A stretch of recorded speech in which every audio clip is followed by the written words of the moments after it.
guys, I'm back. Y'all thought y'all could get rid of me? Could never. All right, welcome my beautiful, beautiful babies. Well, not my babies, but my beautiful, beautiful people. I am back with another freaking video.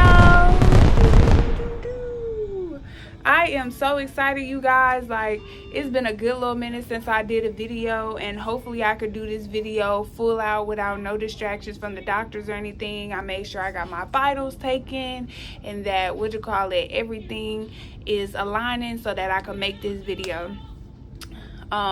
Excuse the music in the background. That's my gospel inspirational music, that motivational music that get me through the day. But first, how are you guys? Okay.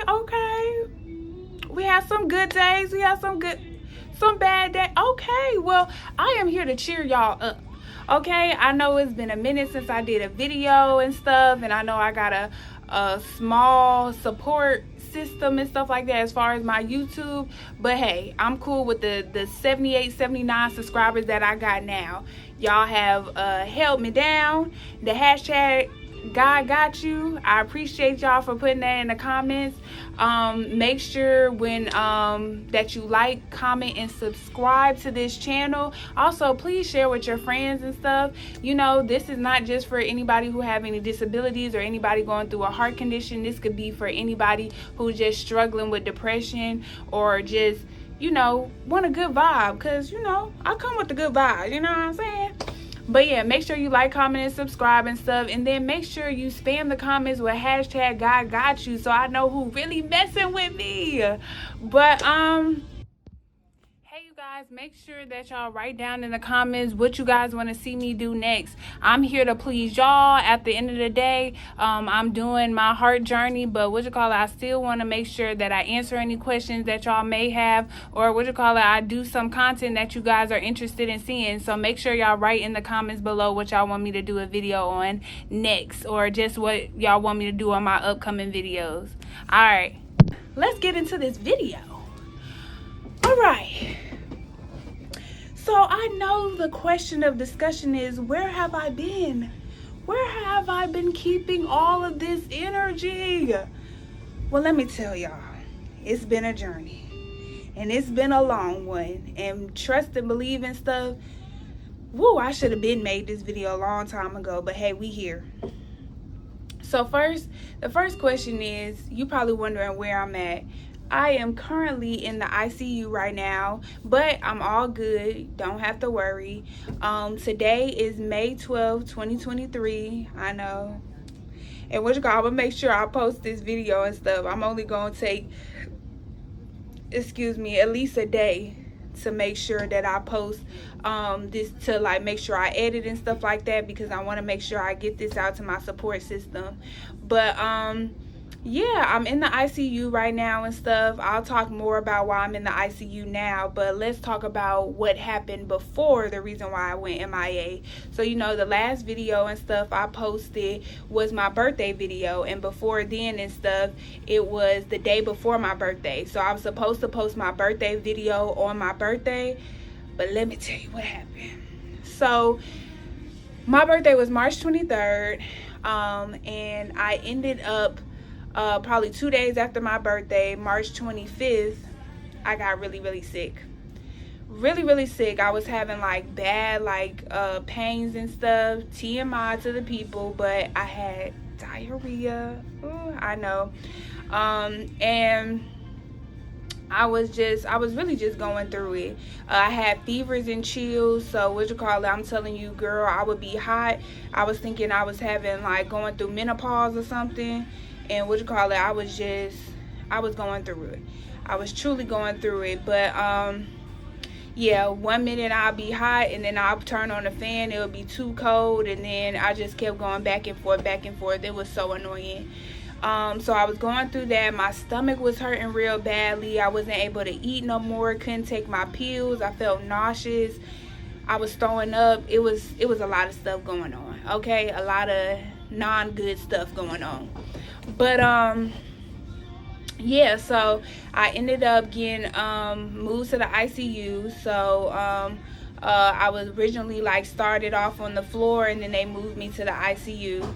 So I come to find out and stuff, before I even moved to the ICU, I got an infection in my bloodstream. So the infection that I got and stuff, eventually I started taking antibiotics for it and stuff, and I started to feel a little bit better, started to feel good. And because they were like worried about me having my stomach issues and stuff, they wanted me to get a colonoscopy. If you're not familiar with a colonoscopy, that's when they take like that little tube or whatever and stuff and put it up like your behind, and you're sedated through all this. They put it up your through your behind and stuff, and they basically like kind of like trying to check and stuff if you have like any like underlying issues, so like any cancer, anything like that going on or whatever. And so if you done had a colonoscopy before, you already know you have to do a prep. So it's this drink. Oh, it's this nasty drink that you have to taste. To me, it tasted like without ice, it tasted like warm lime flavored spit. That's the best way, like some thick behind water. It was disgusting. But yeah, so you have to drink that beforehand and stuff, because it basically like floods out the whole like it floods out like your whole system and stuff like that, whatever, because they want you to be completely like empty. Like they don't want nothing in you. They want it to be like where you basically like just straight clean, just like, you know, you just only like pooping out water, you know. But yeah, so basically I had to do that and stuff, and I kept trying to like, you know, drink the prep, but Lord, I could not do it. Oh, I could not do it and stuff. And I had to like do a whole gallon. I'm like, what in the world? And I had to finish it in basically like one night and stuff, because they gave it to me around like 4 or 5 that evening and stuff. And I already had been feeling nauseous and stuff. Like I did feel a little bit better, but my stomach was still in like dire pain. So so it was too much. It was really too much, y'all. And so I ended up throwing it all up because I couldn't do it. And so they was like, all right, well, we're gonna reschedule the colonoscopy. And at that point and stuff, I was so sick. The only thing I could do was just lay on my bed. Like I was just like flat out, just like, Lord Jesus, please help me. And so I told the doctor straight up, I said, look, y'all gonna have to wait to do this colonoscopy when I'm feeling better, because I'm nauseous all the time, feeling like a darn pregnant woman. I mean, I didn't say this to them, but I'm nauseous all the time, and I'm just not feeling up to drinking anything. I'm not even feeling up to eating. Like I couldn't take my pills. They had to start giving me everything through IV. Like it was so horrible, so bad. And I promise you, I went about like 2 or 3 weeks without eating. Now, y'all know me. I'm a fat okay? I am a fat ass. So, and I love to eat. So, yeah. Definitely love to eat. And I was just like, I was not able to eat nothing. My dad kept asking me, you want me to bring you anything when you bring it? I didn't want to eat a darn thing. All I wanted to do was just sit there and feel better. That's what I wanted to do, was feel better. But all I could do was just lay out in dire pain. Oh, it was horrible, y'all. But yeah, so that's what happened, and they sent me to the ICU. Got to the ICU. I think I got to the ICU. Sorry, I wrote everything down on this book, so if y'all see me looking to the sides, because I'm looking at my notes, y'all. I had to get y'all prepared. It was so much that happened while I was gone. I had to, you know, make sure I informed y'all on everything. So I think it was April 2nd when I went to the ICU. It was April 2nd. And so went there, and yeah, the goal was to basically get me back up and running and stuff. So basically I had this, well, I still have it, but I had this infection called, let's see, the infection is called Serratia. Hopefully I'm saying that right. But it's a bacteria that can normally be found in bathrooms, including shower corners and basins. So what you call it, it's basically something that I got from the hospital. And what you call it, I'm gonna make sure I put the thing on the definition on there, because I don't want y'all to be thinking like, oh, like, you know, oh my gosh, because I know I tag what hospital I'm at a lot and stuff. But you know, that's just stuff that happens. Like, what you call it, of course doctors and stuff, they will prefer for patients to not have to stay in the hospital for so long and stuff, because it's possibilities like that where you could get an infection or a bacteria in your system. So yeah, so that happened and stuff, and what ended up happening was I went in, girl, spit it out. I was septic, shall I say. I was septic, and so sepsis is the body's extreme response to an infection. So basically, what you call it, when I got the infection in my bloodstream and stuff like that, what ended up happening was I thought, like, you know, I got rid of it and stuff, and then it ended up coming back. And so they realized that it probably connected to some of the metal. So it probably either connected to my LVAD or it connected to my defibrillator. More than likely it connected to my LVAD, so therefore that means I can't get rid of it until I get a heart, of course. And so basically I'm staying on antibiotics. So right now, and I can't think, I'm so sorry, they had just changed my antibiotics and stuff. I'm taking a pill form now. At first I was taking the IV for like, I want to say for at least maybe like a month or so and stuff. I was taking the IV, I think about like 6 weeks, 6, 7, 8 weeks. Yeah, no, 6 or 7 weeks and stuff like that. I had already been taking the antibiotics, sorry. So what you call it, so, and I was just like, oh, I'm gonna just call it antibiotics. But now I'm taking a pill and stuff, but I can't think of what it's called. But it's like this big orange pill. I'll be having to have them break it up and stuff like that. But yeah, I'm taking antibiotics for it and stuff. And yeah, so some of the symptoms that I had as being sepsis was loss of consciousness. I had shortness of breath. Like, that's where, I don't know if any of y'all follow me on Instagram, but I had posted this video of me having like the oxygen thing on my nose and stuff. It was because I could not breathe, y'all. Like, I swear I could not breathe. I had fevers and chills, which I was telling y'all about earlier. A change in mental state. So basically, like, I was going through this like phase or whatever and stuff, where basically I would be like trying to go to sleep, and then I would wake up because like I felt like I was dreaming or something and stuff, or hallucinating. But I kept thinking like I needed to tell the nurse something. So I would wake up, call the nurse, and they would come in, and then I would be so confused. I'm like, what did I call them in here for? Like, I just swear I felt like I had to call them in about something, and I kept like, that happened for like a few days, and it was so bad. Mind you, I did not realize that what I was going through was like me being septic and stuff like that. So basically I didn't realize how bad being septic was. Like, that's a life-threatening thing. So I'm like, what in the world? I'm like, I'm over here about to die, and I didn't even freaking realize it.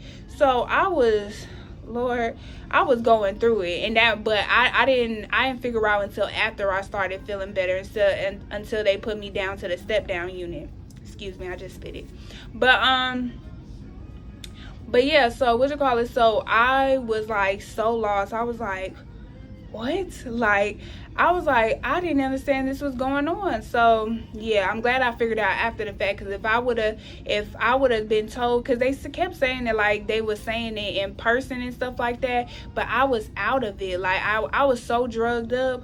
Like, you would think I was drugged up. I think majority of the time sleep was my only like safe haven and stuff like that, just to be away from the pain, because it was hard for me to like take my pills. So it was like I would want pain medicine, but I could not swallow them pills to save my life.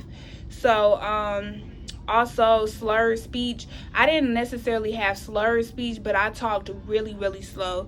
Like, because I would be so winded just doing anything. Like, I'll be like, can I get some ice. Like, that's how I used to talk. Like, I can laugh about it now, but that's literally how I used to talk. And then my heart rate was so high. Like, I would go from the bed to the darn to the little stool, not the stool, the bedside commode, so I could use the restroom, and that was like running the Olympics for me. Oh my gosh, I was so windy. So yeah, so those were some of the symptoms I had. That was not fun whatsoever. So I'm glad that I'm so much better from that. So after that and stuff, the doctors had put me on some medicines. So first they put me on Korlynor, so that was to lower my heart rate and stuff, which it made me feel like a lot better and stuff, because I didn't like how high my heart rate was and stuff, and I could feel it. It wasn't like, sometimes my heart rate like goes up but I don't feel it and stuff like that, or I have like simple palpitations that like go for a little bit and stuff, and then they'll stop. But this was like, I could feel it and everything, so it was real bad. I also was on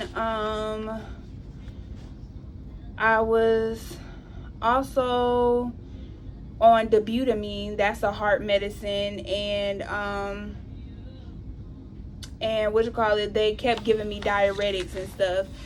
It would probably be like a couple of days where they would go without giving me diuretics, but for the most part they kept giving me diuretics. And diuretics is basically stuff that they gave me in Lasix. They would give me that so that I could pee a whole bunch or whatever, which was not fun, especially for me to be like so winded when I moved and stuff.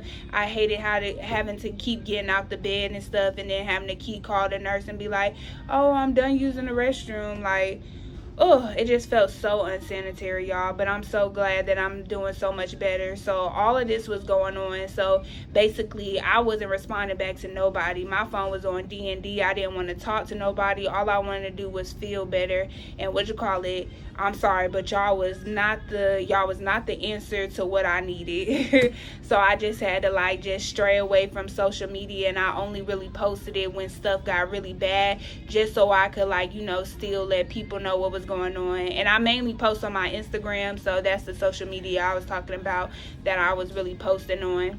So all that was going on, and finally like April 10th is when I started to get better. And what you call it, I just remember like my mom, like I told you, I'm a fat ass.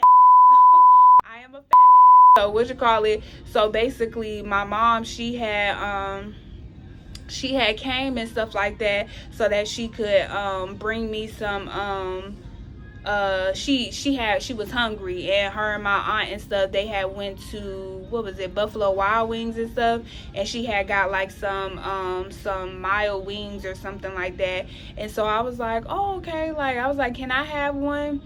And girl, when I tell you, I ate that shit. I had 2 chicken wings and stuff. I ate them up, and then after that, that's when my appetite went from like 0 to 100 in like seconds. I kid you not. I think that either that same night or the next night and stuff, I don't judge me, but I be watching mukbangs, so I be watching people eat and stuff like that, and like it be making me so hungry. So I felt like I was starting to crave stuff again. So one thing I kept seeing people eat that I was like, oh, I love them, was burritos. So I asked for burritos from Moe's and stuff. I told my dad exactly what I wanted on it, what type of condiments I wanted with it, and all of that. And what you call it, the next day he brought it, and I'm telling you, I was smiling from ear to ear. I was not able to finish that whole burrito, but you could bet your behind I tried to. I definitely tried to, and I made myself sick trying to do it. But hey, it was definitely worth it because it was so good. So my appetite like heightened like so much and stuff after that.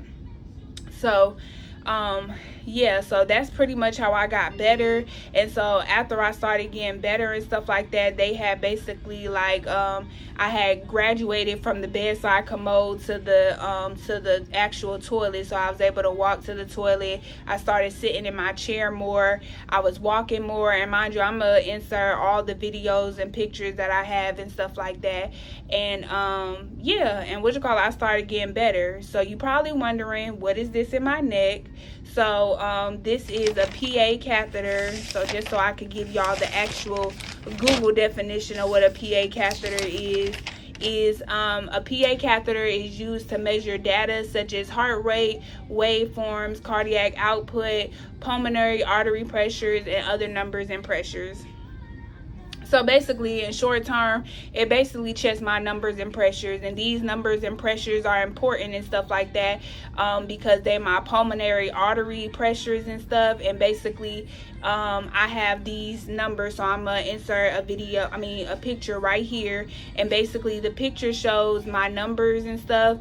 So CVP, and I don't think, yeah. So I have this number. Yeah, so I have a CVP number. So CVP, what does that stand for? Your guess is as good as mine. I just know it's one of my pressures, one of my numbers and stuff like that. And it was important for it to be 5 or lower. So like a lot of my CVPs and stuff, it would be like really high, like 6, 7, 8, 9. Like it was real high and stuff. And then I had another number. I can't think of what it's called and stuff. I have to look on the pictures, but let me see if I can find it on here in my notes. But yeah, I don't even think I wrote it down here on my notes. But yeah, I definitely had another number and stuff, and it would be like it almost looked like a blood pressure number. It would be like 43 over, let's say 16 or something and stuff. But so that top number and stuff, it didn't need to be higher than 50 and stuff. If it was lower than 50, then it was good. So a lot of my pressures would be high because, like I said, I would be eating like crazy. And also, like, that fluid gets put on your body with the sodium that I eat and all that other stuff. Because I was having my dad bring something up here like almost every day. I still be doing that now because my appetite is just really good. But yeah, so that's those two numbers and stuff are important and stuff, especially for surgery or whatever. And so now also I figured out about the wedge and stuff. That's another number and stuff, and that's supposed to be 10 is like perfect, but just the lower teens are good and stuff. So all that stuff used to be high around this first time I was in the ICU and stuff, because like I said, I just used to be eating. Now I'm trying to do better. I'm trying to, at least if I'm gonna get something from outside, I'm gonna get like maybe like a salad or something. Every now and then I'll cheat and I might give me some hibachi and wings, and I'm still human. I gotta eat too. But yeah, so that was that. And yeah, I guess now I could talk about and also so my infection and stuff like that. I know a lot of people probably was thinking like when I was sick or whatever that I tested positive for COVID, or I had COVID and stuff like that. I tested negative for COVID around that time, and I didn't have any respiratory like issues, because they tested to make sure if I had any like respiratory problems and stuff like that, or an infection, but didn't have that, so I was good off of that. But yeah, so now while I'm in the hospital and stuff, like while I'm in the ICU now, mind you, today is day 67. Whoop whoop. I mean, I don't know if that's something I should be clapping about or not, but I mean, hey, it's just good to be alive, right? But yeah, so so today's day 67, and I was in the ICU. I got put in the ICU I think May 3rd, and I was put in the ICU because of dehydration and constipation. And so I was glad it was just that, because I thought it was like the infection had came back, but I was clear on the infection. So literally all I needed to do was poop, and I needed to have them to stop giving me that diuretics, because they had ran me dry. I'm like, if y'all don't stop playing with my life, Amber, you got one more time. But nah, so yeah, so basically that's why I'm in here for now and stuff. And probably after the good first like 2-3 days and stuff like that, I started doing a lot better. So yeah, so I'm just starting to get to really know my body more and stuff. But yeah, that's why I've been gone all that time and stuff. Y'all know I wouldn't neglect y'all for no reason and stuff, even though I done told y'all to put in the comments to make sure to tell me and stuff like that. You know, give me like some ideas, give me some questions, tell me what other videos y'all want next and stuff, and I'm gonna make sure I do another clip or whatever of me like saying this, because that's what I meant to say in the beginning of my video as well, because I know some of y'all don't watch it all the way to the end, especially when I do a whole bunch of talking like how I know I am now, and it be long videos. So, you know, but the ones who do, I really appreciate y'all. Let me see. I just feel like I had so much to tell y'all, but this is probably just gonna be a quick video just to like me really explain like, you know, what was going on and stuff like that with me. But yeah, and then they told me that I was going to stay in the ICU this time and stuff until I get my heart, which I'm really grateful for and stuff, just because the PA catheter is important. It's important for them to see my numbers and pressures on a daily and stuff, because if not, when I'm on the regular floor, I can't have the PA catheter in and stuff. So here they could easily monitor it and stuff, and it's just easier just because of the simple fact, like, you know, they don't have to be guessing whether they should give me diuretics or not, because that's what they was doing half of the time, just basically guessing whether I should get it or not. But yeah, so that's pretty much all. That's pretty much it. So and also one other heart medicine that they have me on as well, and they just they took me off the dobutamine, so they weaned me off the dobutamine and stuff, and they